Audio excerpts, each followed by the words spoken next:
nous avons aussi pensé qu'il était sage de procéder à la sélection de conférences qui, dans chacune des régions, pourront réunir une centaine de citoyens français tirés au sort, tirés au hasard, qui seront amenés à discuter des résultats de ce débat et à participer d'une certaine façon à ce débat. L'idée, c'est de faire en sorte que, là encore, des Français qui ne sont pas forcément les plus impliqués dans la vie publique, dans le débat public, puissent donner leur avis sur le débat et donner leur avis sur les propositions.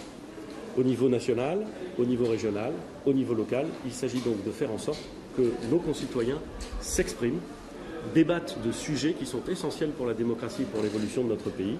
Et c'est ce à quoi le gouvernement travaille en ce moment pour faire en sorte que cette consultation, ce débat, soit à la fois neutre, innovant, complet et qu'il nous permette de rebâtir quelque chose collectivement en tant que nation dont nous avons besoin.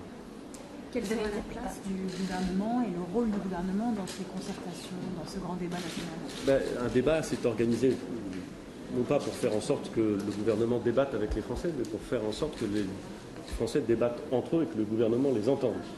Et donc, il est utile que tous les élus participent à ces débats, viennent écouter. Mais je crois qu'il est important que, en tout cas c'est l'optique dans laquelle je serai, nous soyons beaucoup plus dans une logique d'écoute que dans une logique de prise de parole. Et donc, évidemment, il faut pouvoir répondre aux questions, ça va sans dire. Mais je crois que l'idée, c'est vraiment de faire en sorte que nos concitoyens, que les Français s'expriment. Et si à chaque fois qu'ils veulent s'exprimer, il y a une collection de discours avant qu'ils puissent s'exprimer, ils ne pourront pas le faire. Donc je suis plus dans l'écoute, et je pense que c'est d'écoute dont nous avons besoin, plus que d'expression. Vous avez vu des gilets jaunes ce matin avec les maires, que vous ont-ils dit? Monsieur le maire avait invité un certain nombre de gilets jaunes, ils étaient je crois 5 dans la salle, et ils ont évoqué des sujets qui, pour l'essentiel, étaient liés au pouvoir d'achat.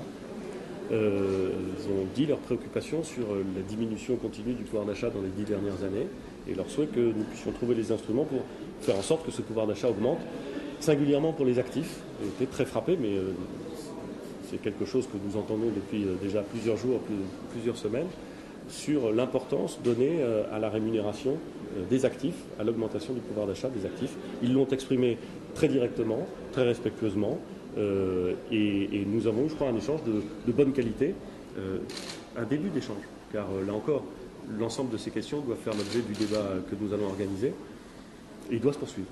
Vous avez Merci été beaucoup. interpellé par